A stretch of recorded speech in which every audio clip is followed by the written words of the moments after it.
Great. So hi, I'm Carrie. Very excited to be here today. I have been with LinkedIn for just about 4 years, and I lead a product marketing team on the consumer side, and we're responsible for driving engagement within our content experience products. So that includes products like our homepage, which is our feed, different content formats that we have, like long form, video, series, newsletters, and things like that. So my assumption that by this point in the conference was that there would have already been a lot of framework shared and kind of how to for PMM and for product management. So I'm going to focus a lot on some pretty LinkedIn specific examples, but feel free to stop and ask any questions if you have them. Cool. So we are at a conference, and networking is pretty top of mind, I think, for a lot of people. So I'm going to share a few quick tips. Being that I work at LinkedIn, I feel like it's my responsibility to do so. So a quick tip. This is something that we do at LinkedIn all the time. This happens in interviews, in team meetings, new hire introductions in front of the company. So it's just you ask someone something that's not on your LinkedIn profile. So just kind of a nice way to get a little bit beyond the normal, what's the weather, where are you from, but a little bit less specific into the day-to-day of your work. So try this in your networking when you're on break. And then next, show of hands, how many of you have the LinkedIn app on your phone? Hopefully. Awesome. Dave showed us this yesterday. Oh, great. The nearby feature. Did you guys all do it so you're all connected? We can do it again. No, if you're already connected, that's great. So this is a little known feature that not as many people are familiar with. So we probably need to do a better job marketing it. But when you're in an in-person situation and you want to connect with people and you can't hear their name or don't remember how to spell it, definitely make sure to take advantage of this feature. Cool. So first I'm going to start off and give a little bit of context on LinkedIn, show you a little bit of the numbers, show you a little bit of who and what is on LinkedIn. Then I'm going to tell you a little bit about what those people are doing on LinkedIn, and then break down what our role is in driving engagement on the platform.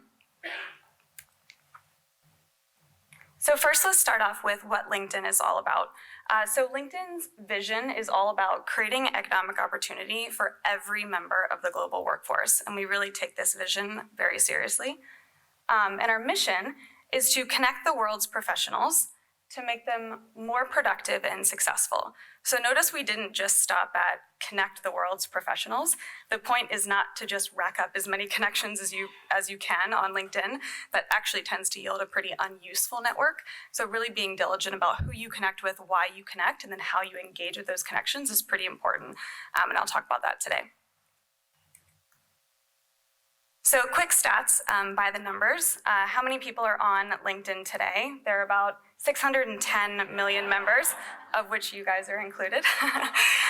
610 million members around the world that are on LinkedIn, and this is across 200 different countries and territories, and we're in over 25 different languages. So in addition to all of you guys, there are also 30 million companies that are represented on LinkedIn with a page. So if you're a member, you have a profile. If you're a company, you have a page. And then lastly, maybe most importantly, is jobs. So kind of why are we all here? What is ultimately that end goal? There are about 20 million open jobs right now listed on the LinkedIn Jobs product. So this is who is on LinkedIn and who's represented here. Let's talk a little bit about what those people are doing. So first, a stat that I'm pretty proud of, given that my team owns the feed, we've seen a 30% year-over-year growth in the amount of engagement on our feed. And this is fueled by the content that people are sharing, questions that people are asking, how they're engaging with those connections that they've made, engaging with the content that people and companies and brands are sharing on the platform. Additionally, we've seen a 35% increase year over year in the number of messages sent on our platform. So again, not just connecting for the sake of connecting, but actually having conversations with those people, learning something from each other, and then leveraging each other for future opportunities. And then this is just an interesting stat, I think, for folks in the room, that if you're referred for a job, I think most people intuitively know that that kind of gets your foot in the door a little bit more than just applying to a black hole.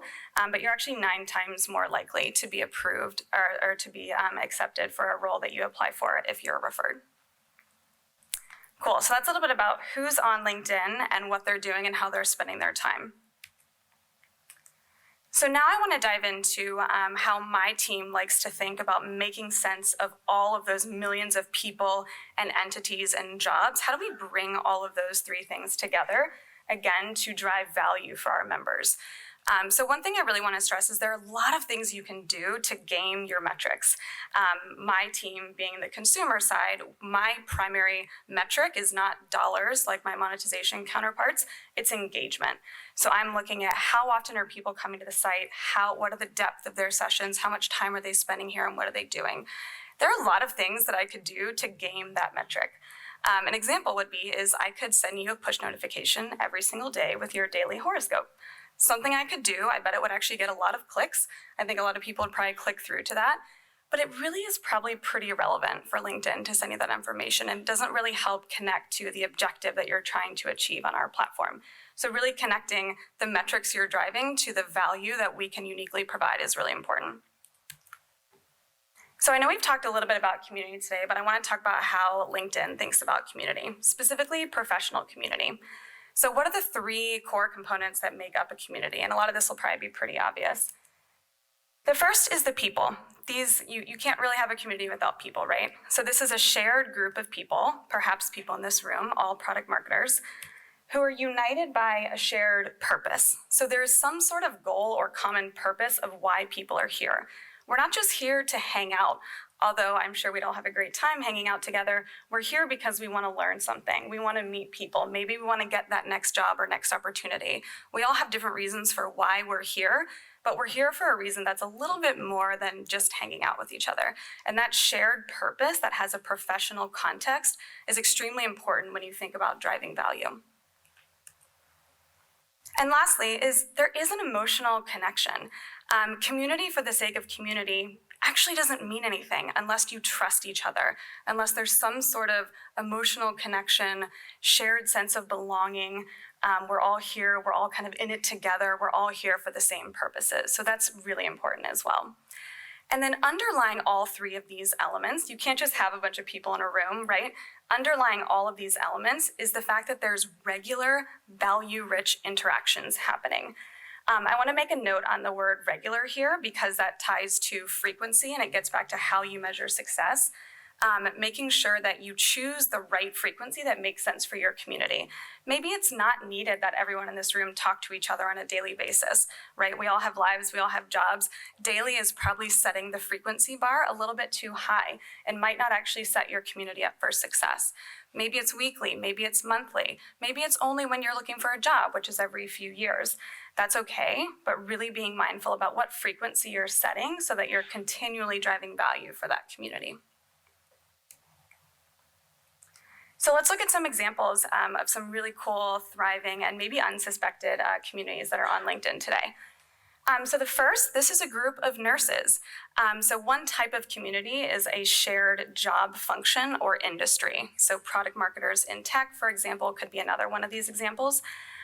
Nurses have a shared need for continuing learning, finding new jobs and new opportunities, working with other doctors in the nursing field, or understanding how to make sense of their role and how it's changing with the introduction of technology. So a very clear group of people, very identifiable group of people, a very clear need, and LinkedIn is pretty well positioned to help solve that need for them.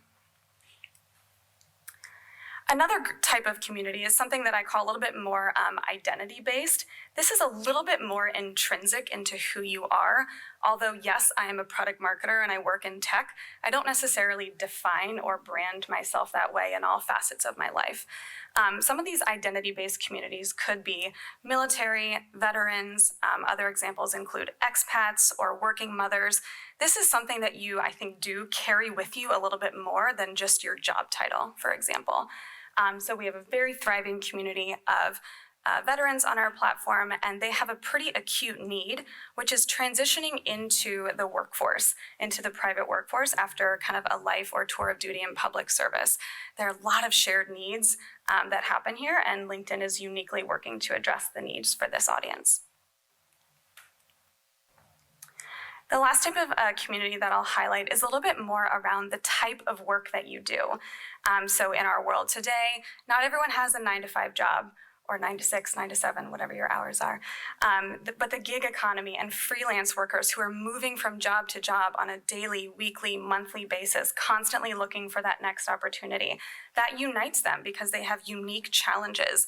How they find their next opportunity, how they fine-tune their craft, while they're also trying to be their own brand and be their own boss and get that next opportunity. That's a pretty unique set of challenges that may not actually be very applicable for the folks in this room, for example. So how do we create spaces and help them find communities to answer those questions? Great, so we know what professional community is, and we've seen some examples of what that looks like. So now I want to talk about a little bit of a framework for how my team thinks about driving engagement within those communities, and then how we measure that success. So the first couple questions, which I've touched on this as we've talked about the actual communities, is, again, what need are you solving for? And as I shared some of those examples, I talked to you about what the needs of those communities are. Frequency is really important, particularly as you think about measuring success. You want to make sure you didn't set that bar too high or too low. And then another part of our job that we take very seriously is providing you not only with the tools and products on LinkedIn to get value from your communities, but also what are the best practices? I know it might sound silly, but a lot of people have questions on how do I reach out to someone? How do I make a connection that's not awkward? How do I increase the likelihood that my connection request will be accepted? What's a really good icebreaker? How frequently should I talk to that person? Am I annoying that person? Things like that. So my team provides kind of best practices for professional networking, which is a topic relevant to all professionals, and then how you do it in the context of LinkedIn. So a little bit of a framework that we like to think about. There's kind of 3 steps for getting value from a professional community. The first is you have to be able to find each other. The second is there has to be, again, that regular value-rich engagement amongst those communities. And then the third, and only if you've done the first 2 steps, can you leverage that community. Again, it's not just you're coming to LinkedIn for the sake of hanging out on LinkedIn. I'm sure there are plenty of other places that you guys would rather hang out, but you're there and you're spending time with those people because you want that opportunity. And that's okay to admit, by the way, right? I think making those professional connections for the sake of opportunity is a very worthwhile and meaningful goal. So first, find. What are the tools that I can use to find other people? I know they're out there. I know there are other people who are like me, who have the same challenges. How can LinkedIn help me find them? And then how do I request to connect? So I want to show you some examples using LinkedIn and talk to you about some of the partner teams that we partner with to bring some of these to life. So the first on the top left, this is people you may know. So you've probably seen this on LinkedIn. These are people that we suggest that you connect with. Marketing can play a really big role with our relevance and AI teams here to help fuel who those connections should be. We could just simply use data via proximity, via shared job titles, via alumni. But are those actually the most important people that you should be connecting to? We can have a say in how we calibrate those models and what recommendations you're seeing. On the bottom 2, again, helping set people up for success. There's very contextual copy within the flow of when you're actually going to send a connection request. We're prompting you with a little bit of add a personal message. You're way more likely, significantly more likely to get that connection request accepted if you provide a little bit of context. What's your shared what do you share? Maybe you went to the same school. Maybe you all attended this conference together. Personalizing that invite really increases the likelihood that that connection request will be accepted. And then on the right side, this is done in partnership with our comms team. This is a recent article that was in Fast Company, shamelessly stealing from the cultural phenomenon that is Marie Kondo. So talking about tidying up your LinkedIn network. So people were probably on LinkedIn for a while, and it's possible that your network isn't serving you anymore, and that's okay. Maybe in the past you kind of gobbled up as many connections as possible. Maybe you're connected to a ton of recruiters because you were in an acute job-seeking mode. And that has an impact on your feed and your content and the recommendations that you're receiving on the platform. So really, you get out of it what you put into it. So taking the onus on yourself to do a little bit of work to kind of make sure you're connected to the right people will make your experience on LinkedIn that much better. And product marketing, again, has a huge role to play in helping people understand who should I be connecting to, What products and features on LinkedIn can I take advantage to connect to those people? And then what are some best practices for when I actually want to make those connections?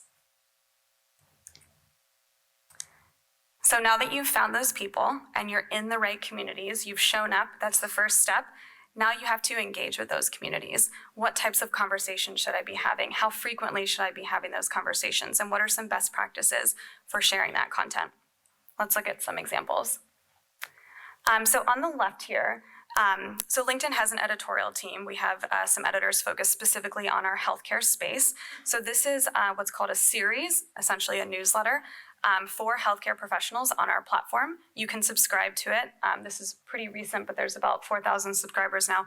All nurses, all healthcare professionals who have a shared interest in this topic.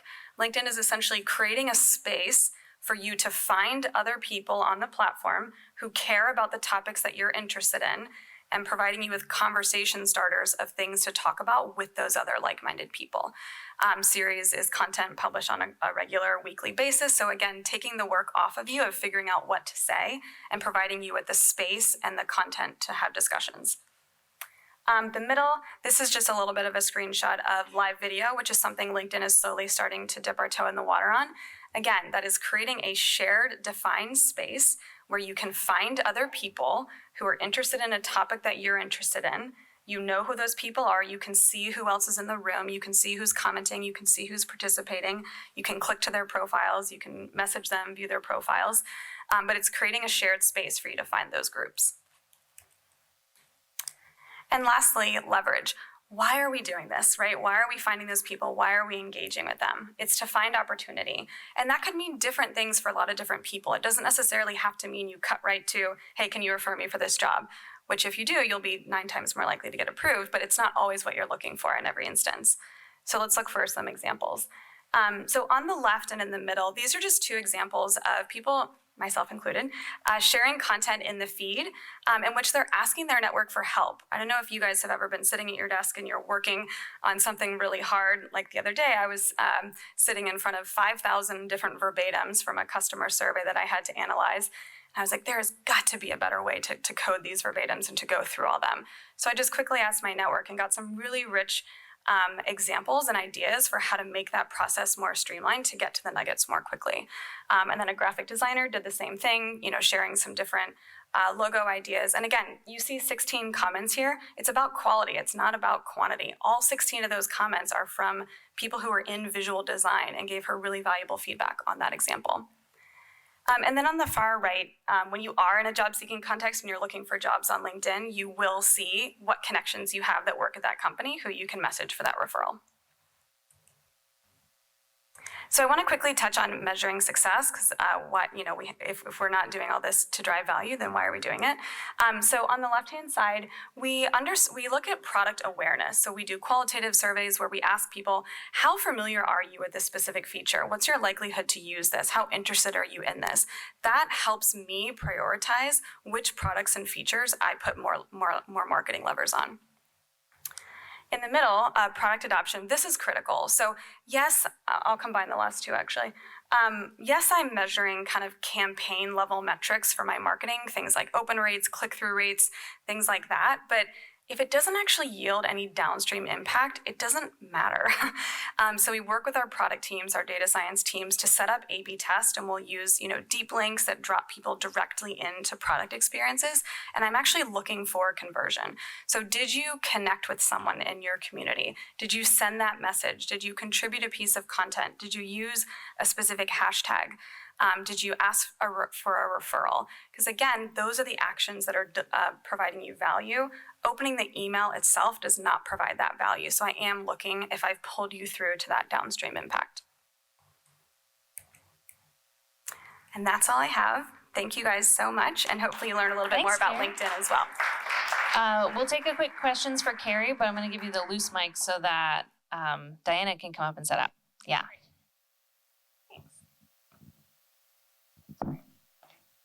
This may be a very specific product question, but one of the challenges I've had with building community and building connections with LinkedIn is that I wish I could delineate between people I really know well and people that I could connect with. So I get a lot of requests from people I've never met before. that have just found me, and I don't know how to like put them in a separate bucket to follow up with later, or I don't want people getting confused and thinking I've worked with these people before. Like, I think that's one of my challenges, because I like this idea of connecting based on things other than that I've worked with them or that I know them, but I don't know how to manage that. Yeah, I think it's a great question. And again, I think it's totally fine to say that, right? I've gotten plenty of connection requests that, hey, I don't have an immediate question for you, but I think our paths might cross in the future, or I might be interested in LinkedIn at some point, or I see that you guys are dabbling with live video. That might be something we have to talk about in a month from now. So I think stating your objective up front, the more transparency you can give someone will leave them with less questions of, why is this person connecting with me? I don't know them. I've never met you. This feels weird. This feels creepy. The more context you can give, you're just taking out that guesswork. So part of what we've been talking about today is how product management and product marketing work together to achieve shared objectives. And I think there's a really interesting example in your presentation where you talked about the usefulness of a personalized invitation to creating community, which is one of your objectives. I noticed in the product on the mobile app, the ability to personalize an invite is almost completely hidden, and non-power users mostly don't know it exists. So the obvious product change would be to make the default action not simply click to connect, but click to send a personalized invite. Is that something that you've addressed or is on your mind? Can you talk about that process of matching up those product management and product marketing? Yeah, it's a great question. We work extremely closely with our product management partners, and probably like many of your products, LinkedIn is a huge platform, and we have a ton of different products and features. I think in that specific example, the role of the PMM is to help educate the PM on actually what an MVP product should look like. So it's not actually just building a feature within a specific silo. It also includes discovery of that feature and usability of that feature. You know, I like to say to my PMs all the time, you can't just build it and they will come. That doesn't happen at all. You really have to guide someone to your product, and you have to set them up with best practices. And to put it bluntly, you know, sometimes PMs don't love that because they feel that, you know, that, well, the product they build is super intuitive and it doesn't need explaining or it doesn't need a how-to guide. But sometimes I think that takes for granted a little bit of your user base and really helping them achieve that value. But I will definitely take that feedback for sure and share that with the product team. Thank you. Yeah, amazing presentation. Thank you. So I'm a student, and I've been searching for internships. A lot of my people back in Northwestern now, and we realize as international students that A, networking is very new to us. B, we do add people, personalize the invitation, and yet don't get a response from the person who accepts the connection. The next question goes, since in a platform like LinkedIn, you are where you are handling your personal brand and you are marketing yourself as a professional, what do you think is the etiquette of following up? If somebody accepts your connection but does not respond to the personalized message, has read it and still not responded, how far should one go to follow up, considering the lives of everybody is very, busy? Yeah, I think it's a great question, and unfortunately there's no one-size-fits-all answer here, but my best advice to you when you're making that request is to be as specific as possible with what you want from that person. I can be honest with you, I only respond to people who will very specifically say, particularly if it's a student, hey, I'm looking for 20 minutes of your time to figure out what product marketing in New York is all about. Those are the things that I respond to. It's a little bit harder for me to know what value I can provide someone if they just connect with me and say, hey, I'm a student, I'd love to chat. There's so many different things that could happen there. And to your point, amongst all those priorities, it's a little bit harder for me to prioritize that. But I can absolutely find 20 to 30 minutes of my day to talk to someone about a specific topic. So can't force people to follow up, actually, but you can definitely increase your odds that you will get a follow-up. Thank you so Thanks. much, Carrie. Perfect. Next up, amazing.